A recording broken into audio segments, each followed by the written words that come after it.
হরে কৃষ্ণ, কৃষ্ণ কথা চ্যানেলে সবাইকে স্বাগত জানাই। আজ আমি শ্রীকৃষ্ণের জন্মাষ্টমী সম্বন্ধে আলোচনা করব। শ্রীকৃষ্ণের জন্ম অর্থাৎ জন্মাষ্টমী।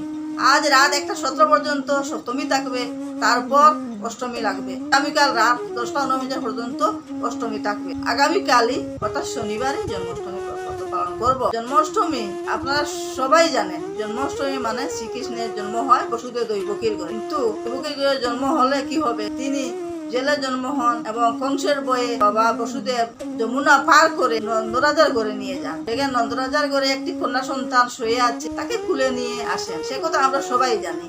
তারপর কারাগারের দরজা যখন বন্ধ হয়ে যায়, তখন পাইক প্রহরীরা জানে যে সন্তান হয়েছে বসুদেব দৈবকী। তখন কংস এসে এই সন্তানকে মারার জন্য প্রস্তুত হয়। সবাই বলে এটা কন্যা সন্তান, একে মারবে না। বসুদেবের কথা তো শুনলেই না কংস। সে উপর থেকে এটা আছাড় মারলো।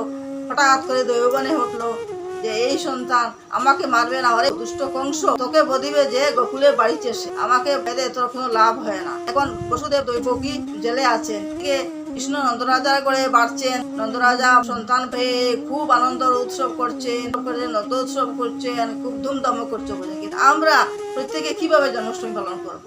সবাই বড়রাত্রিতে পূজা করবে, পঞ্চগব্য দিয়ে শ্রীকৃষ্ণ অভিষেক করবে। পঞ্চগব্য হচ্ছে দুধ, চিনি, মধু, ঘৃত এবং চিনি এবং গঙ্গা জল, পারলে ফলের জল সব দিয়ে শ্রীকৃষ্ণকে অভিষেক করবেন। তারপরে অভিষেক করার পর শ্রীকৃষ্ণকে একটা নতুন রুমাল দিয়ে গোপাল সোনাকে মুছাবেন। তারপর অলঙ্কার দিয়ে গোপাল সোনাকে সাজাবেন। সাজানোর পর আসনে রাখবেন। তারপর 108টি ফুল এবং তুলসী পাতা দিয়ে শ্রীকৃষ্ণকে গোপাল সোনাকে পূজা করবেন। তারপর নৈবেদ্য, প্রসাদ, ফলমূল, চিনি, ননি এবং লাল মিশ্রি ইত্যাদি খাওয়াবেন। এই সবাই ধুমধাম ভাবে পূজা করবেন, পিঠাপুরি খাওয়াবেন এবং আনন্দ উৎসব করবেন। এভাবে আমরা পুরা রাত জেগে থাকবো, গান কীর্তন করে, গুণগান করে, ভক্তগণকে সঙ্গে নিয়ে। তারপর অভিষেক করার পর ভক্তবৃন্দকে প্রসাদ সেবন করবো। কিন্তু যারা ব্রত রাখবেন তারা প্রত্যেকে জানবেন, তারা কিন্তু একাদশীর মতন এগুলা গ্রহণ করবে না।